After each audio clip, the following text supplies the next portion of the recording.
major game changer? Please help us understand that. Yeah. So we all know that in general, all cancers, they are staged according to the extent of spread. So earlier the stage, better is the outcomes or survival outcomes especially. And when we look at the breast cancer per se, if the cancer is diagnosed in stage 1, the 5-year survival, that is the probability that that person will survive for 5 years, is more than 95%. And if the diagnosis is at stage 2, the 5-year survival is around 70 to 80%. For stage 3, it comes down to 40 to 50%. Whereas for stage 4, the 5-year survival is under 20-30%. So these statistics, it makes us understand that the earlier the stage at diagnosis, the better would be the outcome. So how do we diagnose a patient at a very early stage, especially when the symptoms are very minimum? This is through screening. So detecting at an earlier stage not only increases the survival, but also it reduces the intensity or the duration of treatment required for that patient. Right, Dr. Vasini, how does play a major role when it comes to treatment outcomes. So when we talk about a setup like ours in our country, and do not openly come out and discuss about cancer is a stigma, and then of course breast cancer is another problem. So do you think awareness sessions, then empowering patients, does that go a long way, and how does awareness play a role in the whole scheme of things? I think being aware or knowing that such thing as breast cancer exists, and knowing that there is a way to find out or detect it at a very early stage, so that cure is an option, is the most important or the crux of the issue. So a lot of the times when we come across patients who present at a very advanced stage, say they have a bone metastasis and they present with severe low back pain, for which they present to an orthopedician or a neurosurgeon. And then when they do an MRI, they find out that there is a bone metastasis spread to the bone. And later on, when they evaluate the woman, then she comes out expressing that there is a lump in her breast. It was there since 2 years. And then because it is a very private issue, she is hesitant to even express it to the doctor. So women should be encouraged, and they especially when there are these women groups, help groups, or we see a lot of these kitty party groups, or a lot of women NGO groups, where they we as physicians can collaborate with them and spread awareness, especially in the lower income groups and in the tier 2, tier 3 towns and villages, where the awareness about this disease is lacking. Right, Dr. Vasini. Coming to the, screenings, what are the major, because we have heard about mammograms, and then of course there are a lot of misconceptions and myths also related with each form of, So what are the screening methods, and how, at what age should women go for it? What should be the frequency? What is your take on it? So screening for breast cancer in general population, that is in women who do not have any increased family risk of breast cancer, or who do not have any personal history of breast cancer, should begin at the age of around 45 years. 40 to 45, different guidelines give different age cutoff. But generally in India, we follow the 45-year age cutoff. So after age 45, every woman should undergo a mammogram, which is basically an X-ray of the breast. It is taken in 2 directions, and the breast tissue is examined in the X-ray along with an ultrasound. So this should be done once every year until the woman turns 65 years. And in people who have a strong family history, wherein there is some around 5 to 10% of breast cancers are seen in patients who have a strong family history. That is, Either there is breast cancer or ovarian cancer or colon cancer, gastric cancers running in the family, and multiple people from different generations in the family have cancers, multiple cancers. So in such patients, when there is an increased risk for breast cancer, we recommend screening at a very early stage, like say 25 years of age, wherein we recommend MRI of the breast to detect the lesions at an earlier stage with more accuracy. And only in such patients we recommend this MRI who have a genetic predisposition. Otherwise, the screening should start at 45 years, once every year, until the person is 65 years. So when the mammogram shows any suspicious lesions, then they should be further evaluated with a biopsy, taking a piece of that tissue and subjecting it to examination under the microscope. Right, ma'am. When we talk about, recommended methods, and you talked about how family history is a major risk factor. So many a times we have heard about how lifestyle changes are, women, getting married late, having children late. So what are the other risk factors? Of course, from that family history, genetics do play a role. Other than that, what would you think of as major risk factors for people who should, in that fall in that group and they should go for screenings? So as you have rightly said, late marriages, having a first child at a late age, these increase the risk for breast cancer. Not only these, nowadays, a lot of lifestyle issues like sedentary life, high calorie foods, taking fast foods, which, are high, dense in the calorie intake. And then of late we have, especially in the urban communities, urban society, we are seeing a lot of smoking and alcohol intake in women. So this has shown an increased has increased the risk for breast cancer in younger women. And there's a lot of stress, especially day in and day out, everybody is subject to stress. There is a lot of deadlines to be met, a lot of work that is carried home, and then so much of pressure at work and at home. They have to manage house and profession and personal life, then lack of sleep, unhealthy sleeping habits, I would say. So it is recommended to have a good quality sound sleep, undisturbed sleep for at least 7 to 8 hours every day. I don't think hardly anyone has that quality of sleep nowadays, especially with late night partying. Also so much of things to be done, things to be looked at, especially if there are children, they need to take care of the kids, then the family, and then work-life balance. All these play a very important role. And of late, we are seeing, especially in the Indian scenario, we see a lot of young women having breast cancer. And, the other day we had a 17-year-old girl diagnosed with breast cancer, unfortunate. So we see, especially when we compare the Western data to Indian data, we see that the average age at diagnosis for breast cancer is a decade earlier in Indian women. Right, ma'am. That was an interesting insight, because we Indian women are prone 10 years at a younger age when we, compare it with the Western data. Talking about, because we've covered screening methods and, how early detection does play a major role.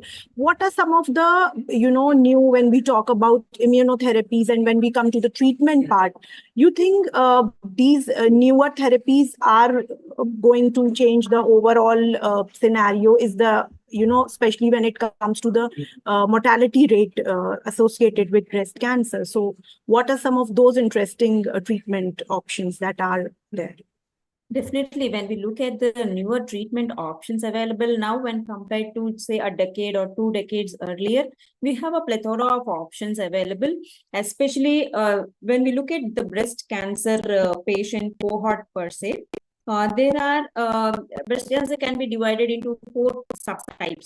I would say hormone positive, then triple negative, HER2 enriched, then triple positive. So it is not a specific subset, but depending on the biology of the breast cancer. Now we have a deep knowledge about one is how breast cancer develops, two is what are the different driving mutations, driver mutations present in breast cancer, and based on those based on the subtype of breast cancer, we have newer hormonal therapy agents, newer targeted therapy agents which work better in the breast cancer, different specific subgroups.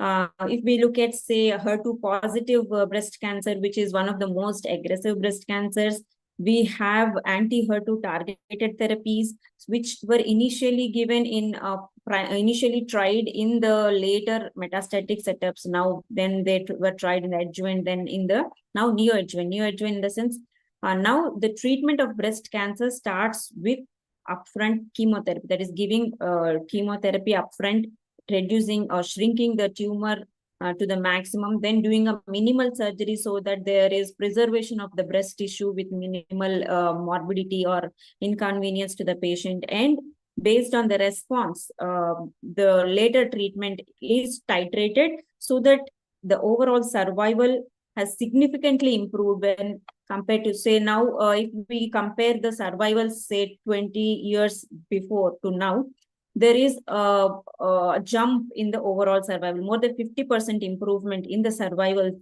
in the different subtypes of breast cancer, be it the triple negative breast cancer, which is the most aggressive breast cancer. We have immunotherapy in triple negative breast cancers. We have antibody drug conjugates, which work better in a certain specific subgroups of breast cancer. And all these have improved the overall survival in the breast cancer patients. Right, ma'am.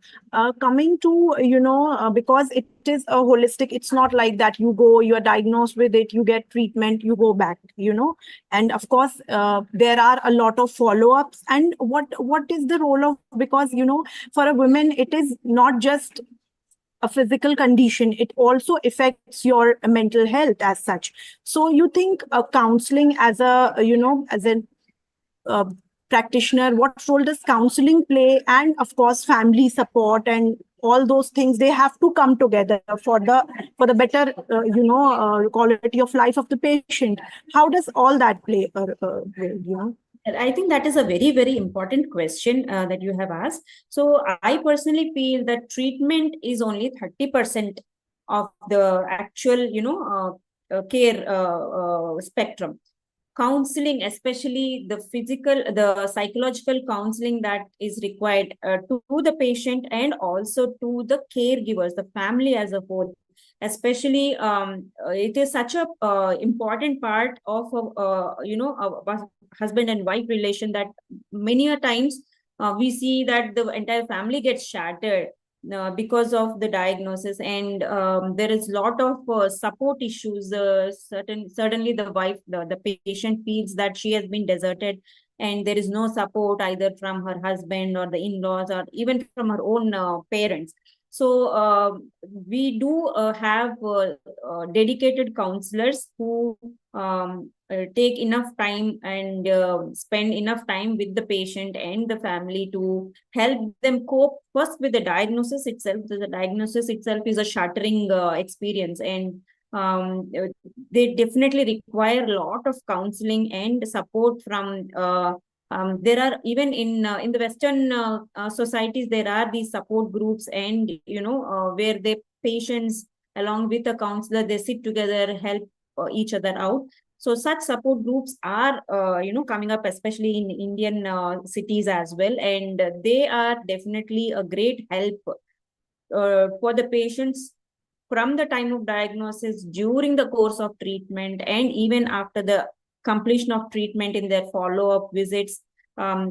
This counseling, especially from the treating oncologist and also nurse, psychological counseling from a nurse caregiver, or a counseling, dedicated counseling from a qualified counselor, helps in coping up with the disease, sticking to the treatment, and also, in a harmonious relationship among the caregivers and the patient. Right, ma'am. That was indeed a very holistic,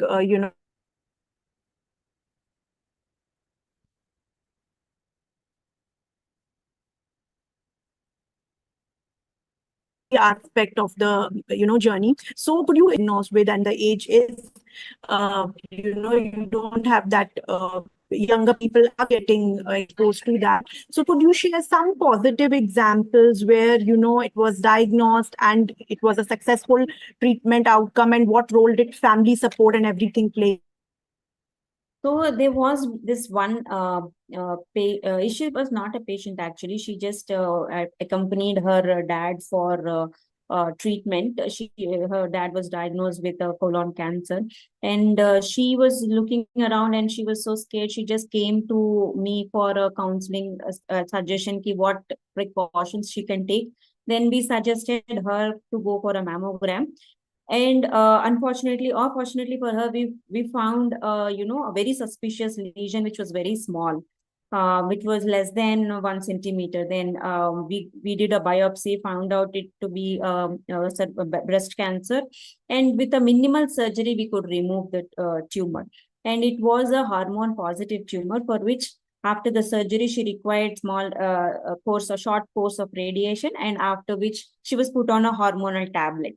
So it was, in fact, it was a very blessing in disguise for her that she had this opportunity to get the screening done, because she was totally unaware about this option of getting screened for breast cancer. Though she was, around 55 years of age, she was in the screening group period who required regular screening, but because of the lack of knowledge, she could not get a screening. But because she was visiting the hospital with her dad, she had the opportunity to interact with us, and then that is how it transformed into a curative treatment for her. Right, ma'am. That indeed was a very inspiring a case. When we talk about, because in India, like I said in the beginning also, we are especially women are not very, they don't prioritize their health.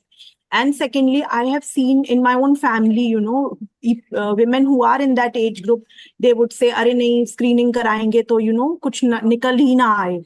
That kind of a thinking is there. So, what advice would you give to such patients? Because it is very difficult to convince them ke, "Are kuch," like you said, it was a blessing in disguise, which Yeah. indeed it was. So, how do you convince them? What advice would you give to such, individuals? So, first we should make them aware that this cancer can occur in any person. Any person is at risk for cancer. It is not that okay, we don't have this cancer in our family. I have a good lifestyle. I work out every day. I eat only a healthy diet with lots of fruits and vegetables. So I am not at risk. So any person can get cancer, and especially in women above 45 years, we should, they should know that being aware, being proactive in detecting the cancer early will reduce the one is the duration amount of treatment required, two is the it will increase the survivals. So ultimately, even if they don't get the screening done, if there is a lump or a tumor, it is going to grow. It is not going to stop on its own. It is not some cold or cough or upper respiratory infection which will come down on its own. Once a cancer develops, it will not stop unless we give a specific treatment for it. So it is always prudent to get it evaluated, to go for regular screening, so that even if they find a disease, tumor, when the tumor is found on screening, it is most likely to be at a very early stage where cure is possible. So once that golden window period of cure is missed, then we have missed the bus. So it is always good to go for screening regularly. And even if a tumor is detected at the time of screening, the cure rates are more. So that is what they have to understand. Right, right, ma'am. When we talk about, because I've heard about how startups and, small, with innovation and technology, they are playing, because we've heard about thermal, you can wear those thermal pads as Ads. undergarments, as things. So you think that these innovative techniques, especially that offer women a chance to, because like they don't like going out, getting themselves screened. So they give them a chance to do that in the privacy of their own homes, So Definitely. is that going to play, or what are your expectations from such futuristic developments? So yeah, especially in a country like India, where with the huge population, where the general screening, mass screening for all women, either through the governmental agents or through NGOs, with the required mammograms and ultrasounds, might not be possible. So the newer techniques like this thermoscreen, thermoscan, there are several companies which have come up with these such scans, innovative and also portable. They're portable. We can take them to interiors of the country where the outreach would be better.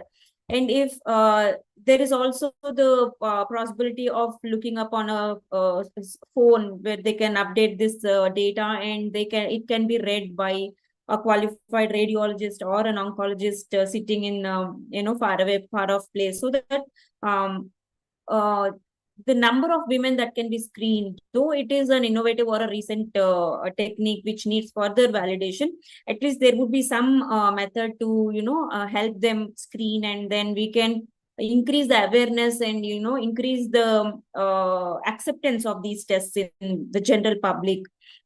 So definitely there is a lot of scope for these newer techniques. Right. So technology can play a major role in accessibility, like you talked about, making it accessible to that interior parts, to the rural population.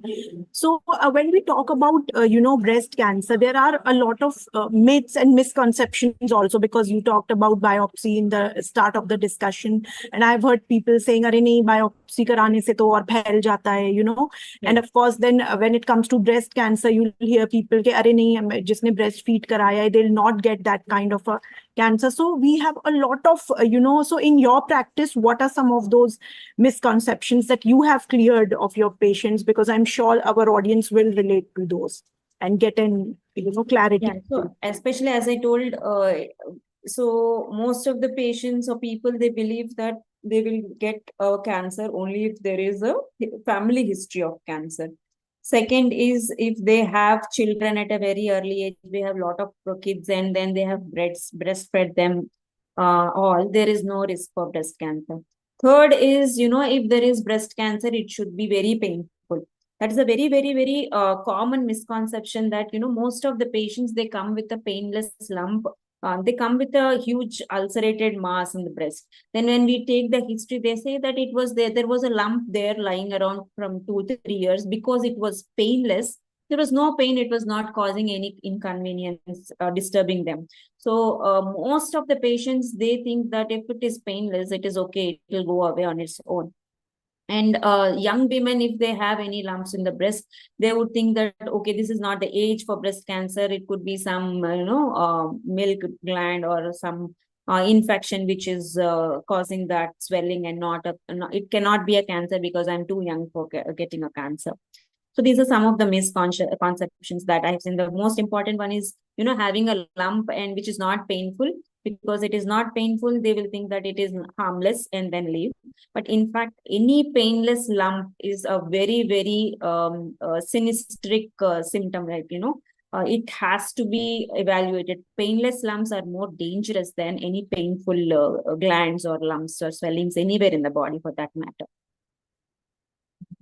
That indeed was a very insightful discussion. But before we let you go, we want you to, if you feel anything that we have not covered in the discussion, any message that you would want to give to our audience, young girls there, the need to go for early screening, and how, anything you would want to add to the whole discussion to sum it up. And of course, a message to women, because for women, it's like, oh, ye ho gaya, to, it's the end of the life, which it is not. So what would you advise them?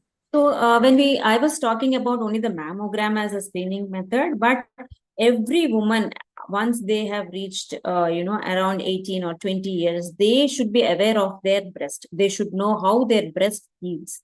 For this, they have to do a self breast examination, ideally, preferably 1 week after the period when the breast would be most supple. They should be evaluating their breast with the palm of their fingers. So these 3 finger palm, they should be doing a circular motion on the breast and check for any lumps or abnormal findings on all sides of the breast, including the armpits. So every woman, every girl should know how to examine her own breast and should know how their normal breasts feel. If they find it any different or anything that is not normal, they should immediately go for a examination by a physician. And once they are around 40 years, it is always advisable to go for a annual physical examination also by a physician, where the physician or the family doctor does a examination of the breast as per the guidelines, breast examination recommendations. And always have a healthy lifestyle, stress-free lifestyle. Include lots of fresh fruits and vegetables which have a lot of antioxidants, micronutrients, which are cancer protective.